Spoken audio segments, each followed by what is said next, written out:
Hi viewers, welcome to our channel. ప్రస్తుతం మనతో పాటు ఇమ్మంది రామారావు గారు సీనియర్ జర్నలిస్ట్ ఉన్నారు. వారితో ఒకసారి మాట్లాడదాం. సార్ నమస్కారం. నమస్తే బాబు. సార్, మంచు విష్ణు గారు చాలా ప్రెస్టీజియస్ గా తీసుకొని నిర్మిస్తున్న ప్రాజెక్టు భక్త కన్నప్ప సార్. సో ఆ సినిమాకి సంబంధించిన టీజర్ అయితే రిలీజ్ అయింది. ప్రభాస్ గారు కూడా ఉన్నట్టు కన్ఫర్మ్ అయిపోయింది సార్. అందుకు సంబంధించిన లుక్స్ కూడా రిలీజ్ చేశారు.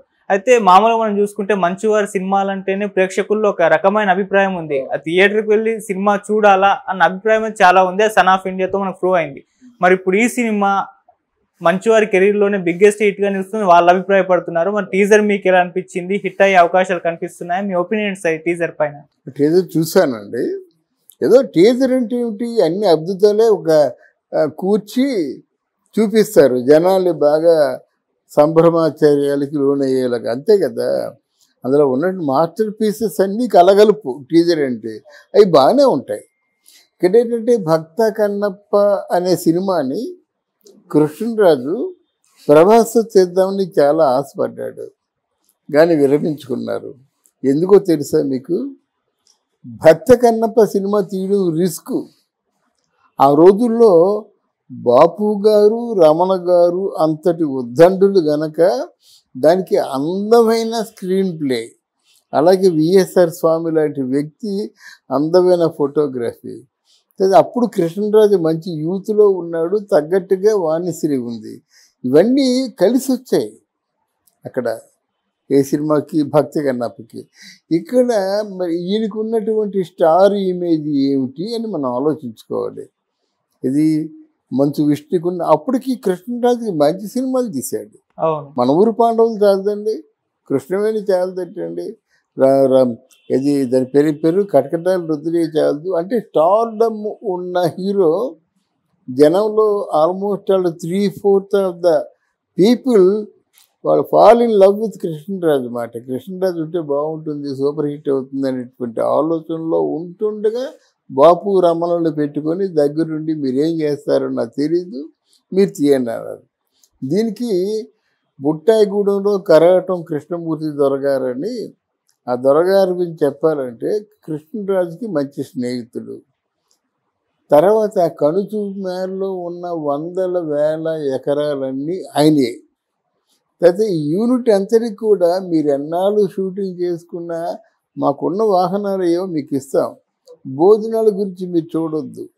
కృష్ణరాజు భోజన ప్రియుడు, మీకు ఏది ఇష్టమైతే ఆ భోజనాలతో సాటిస్ఫై చేస్తామని చెప్పేసి వాళ్ళు పట్టుబట్టి సినిమాని సూపర్ హిట్ చేశారన్నమాట. అదొక పెద్ద పిక్నిక్లా అయిపోయింది. ఎందుకు చెప్తున్నానంటే నేను అప్పుడు బుట్టాయిగూడెంలో ఐఎల్టీడీ కంపెనీలో సూపర్వైజర్గా పనిచేస్తుండేవాడిని. ఐఎల్టీడీ అంటే Indian deep tobacco development company, బుట్టాయిగూడెంలోనే. అక్కడే కరాటం కృష్ణమూర్తి దొరికారు, అక్కడే షూటింగు, అక్కడే మాకు సీజన్ వర్క్ కదా. ఇది మా సీజన్ వర్క్లో సాయంత్రం 4 అయితే అయిపోతుంది టైము. ఇంకా అక్కడి నుంచి షూటింగ్కి అడిగాయి.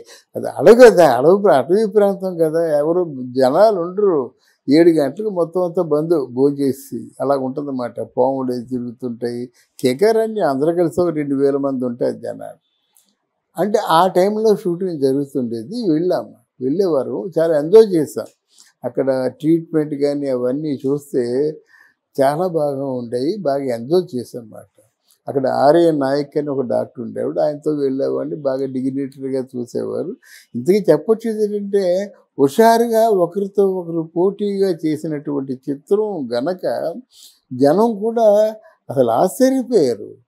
ఏమిటి కింద కీచురాళ్ళు, పైన ఏమో తెల్లటి స్వచ్ఛమైన నీరు పారుతుంటుంది, వెన్నెలాగే ఉంది. ఎన్ని ఏళ్ళలో సందమామ అనే పాట మాట.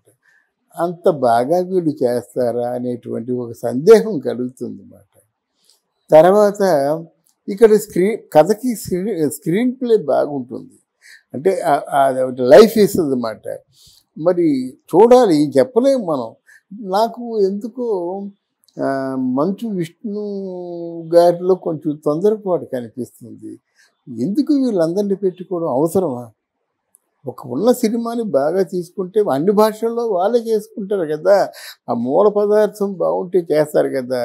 అక్కడ అందరూ ఉన్నారు. ఇక్కడ శివరాజ్, మన రాజ్కుమార్ కొడుకున్నాడు, మోహన్ లాల్ ఎవరు ఉన్నారు, ప్రభాస్ ఉన్నారు, అక్షయ్ కుమార్ అదేనమ్మా, అక్షయ్ కుమార్ ఉన్నాడు, నయనతార ఉన్నది, ఏంటి పెద్ద భారీ ఎత్తున అంతా పెట్టేసుకున్నాడు అన్నమాట.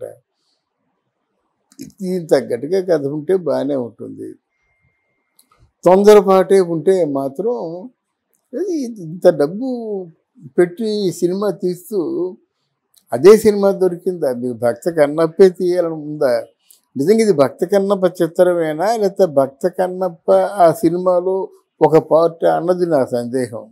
ప్యూర్ భక్త కన్నప్ప చిత్రం వేరు, కానీ భక్త కన్నప్పకి సంబంధించినటువంటి ఇంకేదైనా స్టోరీ అయితే, కొత్త స్టోరీ అయితే అది చూడాలి, చూసిందని చెప్పాలి. అప్పుడు ఉన్న వాటిల్లో బాగా ప్రధానంగా సత్యం మ్యూజిక్ సత్యమును మన ఎవరు గంజరీదేవి మొగుడు ఆదినారాయణరావు కూడా చేశారు అనుకుంటాను. సత్యం మొత్తం మ్యూజిక్ ఇచ్చాడు అన్నమాట. అదొకటి హైలైట్ భక్త కన్నప్పలో. ఆ శివ శివ శంకర్ అన్న, ఎన్నిఏలో అన్న, ఏ పాటకి ఆ పాటే పెద్ద సూపర్ హిట్. మరి ఇద్దరు కృష్ణరాజు అయితే ఆయన కన్నప్ప పాత్ర పోషించుకోవడం కోసమే పుట్టినట్టుగా ఉంది. ముఖ్యంగా క్లైమాక్స్ ఆ శివుడు ఏడుస్తుండగా కృష్ణరాజు కూడా కళ్ళు పిరికి పెట్టడం, ఇవన్నీ కూడా చాలా హత్తుకున్నాయన్నమాట. మరి ఈ సన్నివేశాలు ఏమిటో తెలియదు. ఈ డైరెక్టర్ ఎంతవరకు న్యాయం చేస్తాడో అన్నది మనం వేచి చూడవలసిందే. కానీ టీజర్ బాగుంది, టీజర్లాగే సినిమా కూడా ఉంటే బాగుంటుంది. అదేమిటిది శుభమా అంటూ మీరు ఇలా డిసప్పాయింట్ చేస్తే, డిసప్పాయింట్మెంట్ కాదు నా ఆలోచన. ఎందుకంటే కథ కథలాగా ఉండాలి. కథకి చెలవులు పలవులు అన్నీ చూసుకుంటే ఏమవుద్దంటే డిస్టర్బ్ అవుతాం ఎక్కడో మనం. అది చెప్పే విషయంలో డిస్టర్బ్ అవుతాం, ప్రేక్షకులు డిస్టర్బ్ అవుతారు. ఇప్పుడు ఎవరో అక్షయ్ కుమార్ అన్నావు అని మనం హిందీలో ఆ సినిమా నమ్ముకున్నట్టయితే అక్షయ్ కుమార్ అవసరం, అంటే తెలుగు ప్రేక్షకులను పోగొట్టుకున్నట్టేగా. ఒకవేళ అక్షయ్ కుమార్ నిజంగా బాగా చేసినట్టయితే ఓ సినిమా తీస్తే వాళ్ళే డబ్బింగ్ చెప్పుకుంటారా? మరి ఇది కదా ఆయన. మంజునాథ సినిమా నువ్వు ఎప్పుడైనా గమనించావా? మంజునాథ్ సినిమాలో డిసప్పాయింట్ అవ్వడానికి కారణం రాఘవేంద్రరావు లాంటి వాడు ఉండి కూడా, అర్జున్ కూడా కాదు, ఓ సౌందర్యని పెట్టుకొని, అర్జున్ కన్నడ ఆర్టిస్టు ఆయన్ని పెట్టుకొని, ఆయన తెలుగులో కూడా ఆయన సినిమాలు ఉన్నాయనుకోండి, మిగతా వాళ్ళందరూ కన్నడమే. ఆయన కన్నడలో పెద్ద పెద్ద ఆర్టిస్టులు. అంటే ఈ ఉద్దేశం అంటే తెలుగులో సూపర్ హిట్, కన్నడంలో సూపర్ హిట్ అనుకున్నారన్నమాట. ఆ లొకేషన్స్ ఇవన్నీ ఎందుకు బెడుసుకుంటాయి. అలాగే అక్కడ శివుడు క్యారెక్టర్ చేసిన చిరంజీవి కూడా ఆ నాగుపాము కాకుండా ఎత్తడి నాగుపాము పెట్టుకునేసరికి లైఫ్ లేదు. పూర్వం శోభన్ బాబు, నాగభూషణం వీళ్ళందరూ ఉన్నప్పుడు నిజంగా పాము నోరు కుట్టేసి మెడలో పెట్టేవారు అన్నమాట. అంటే స్వచ్ఛమైన పాముతో ఉన్న ఈశ్వరుని చూసి చాలా బాగా లైవ్లీగా ఫీల్ అయ్యేవారు అన్నమాట. ఎప్పుడైతే ఎత్తడి పాము ఉందో ఇదంతా పగటి వేషం, అదే డ్రామా చూస్తున్న ఫీలింగ్ వస్తుంది అన్నమాట. అంత రియాలిటీ ఉండేది. మరి ఈయనలో ఎంత రియాలిటీ ఉంటుందో మనం చెప్పలేము. ఓకే, అది అందుకు డెఫినెట్గా ఆయన సినిమా హిట్ అవ్వాలని కోరుకుందాం. అది కన్నప్ప సినిమా దాన్ని కనీసం మరపించకపోయినా తలపింపజేసేలాగా ఉంటుందని మనం కోరుకుందాం. అలా కాదండి, ఇప్పుడు ఇక్కడ ఆయనకు ఒక ప్రమాదం ఉందండి.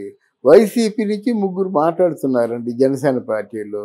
ఉన్నవాళ్ళు 10 మందిలో 3 పోతే ఇంకో 4 రావడానికి సిద్ధంగా ఉన్నారండి తెలుగుదేశంలోకి. అంటే ఏదో నామినేటెడ్ పోస్ట్ ఏదో అడుగుతారు, దానికి వాళ్ళ మధ్య ఏదో సంప్రదాయాలు జరుగుతాయి. అయితే 4, 3, 7 వచ్చేస్తే ఇంకెంతమంది ఉంటారు? 4 ఉంటారు. 4లో ఈయన రాడు అసెంబ్లీకి. ఎందుకంటే ఓ 151 మందిని వెంటేసుకొని వచ్చేవాడు లింగుమంటూ ఎక్కడో ఉంటే ఆయనకి ఏదో లాస్ట్ బెంచ్లో ఇస్తారు. అంత అవమానం జగన్మోహన్ రెడ్డి భరిస్తారని నేను అనుకో.